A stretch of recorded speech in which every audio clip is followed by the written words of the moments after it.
ভেবেছি পাকা আমের জুস করব। তো চলুন শুরু করা যাক। বন্ধুরা, প্রথমে আমরা কি সুন্দর মতো ছিলে নিব।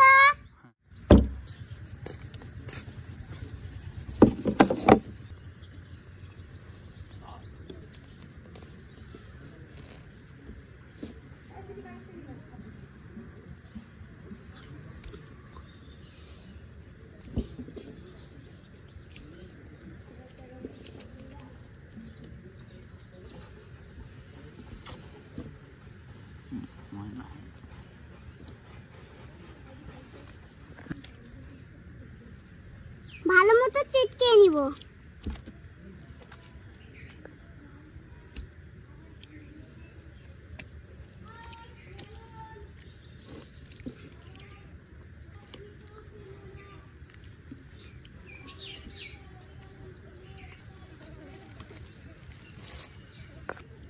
দিয়ে দিচ্ছি বরফ। দেখুন বন্ধুরা, কি সুন্দর আমের জুস বানিয়ে ফেললাম। তো এবার আমি খেয়ে জানাবো কেমন মজা হয়েছে।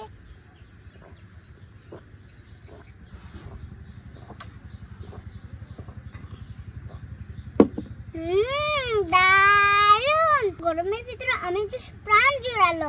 আপনারাও বাসায় ট্রাই করতে পারেন। সবাই ভালো থাকবেন, সুস্থ থাকবেন। আল্লাহ হাফেজ। টাটা।